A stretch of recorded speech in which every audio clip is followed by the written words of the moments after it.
Hi everyone! It's another day and another powerful story. Today on Betrayal Exposed, we bring you Megan's story, a gripping tale of a poor woman who dated a wealthy boyfriend, only to rise above betrayal and transform into a highly successful businesswoman. Here's the full story. He dumped me because I was poor. Now I own the company he works for. Hi, I'm Megan, and this is a story I never imagined I'd share publicly. But if you've ever been made to feel small, if you've ever been discarded because of your circumstances, then I want you to hear this.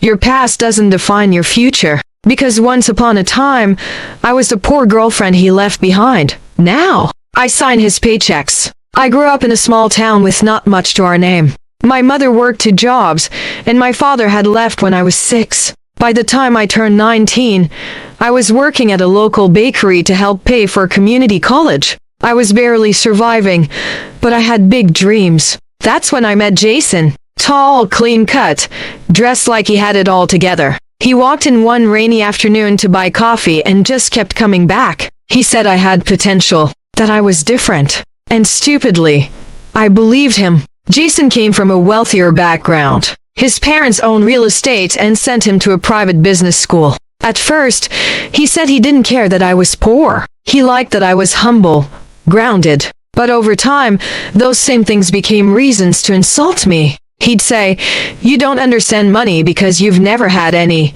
You should just stick to being a baker. Business isn't for everyone." He'd buy expensive food and make me feel guilty if I couldn't match him. He even told me not to attend networking events because I didn't fit in. Still, I loved him. Or at least, I loved the version of him I thought was real. One evening, after a fight about me wanting to apply for a business grant, Jason said something I'll never forget.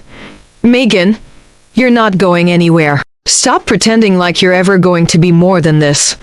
I froze. Then he continued, "This relationship isn't working. I need someone who understands my lifestyle. Someone on my level." He dumped me 2 days before my birthday. No remorse. Just gone. I was devastated. For weeks I cried. But one thing about being broken, when there's nothing left to lose, you finally start building. I threw myself into work. I finished my associate degree and took online business courses every night. I applied for every scholarship and grant I could find. Eventually, I won a mentorship program for low-income women in tech entrepreneurship. Through it, I met Amira, a venture capitalist who saw something in me. She invested in my first app idea, an automated inventory system for small bakeries, based on everything I had learned in the bakery job. I launched the company from my tiny apartment. I worked 16-hour days, pitching my software to local businesses. After 2 years, it paid off.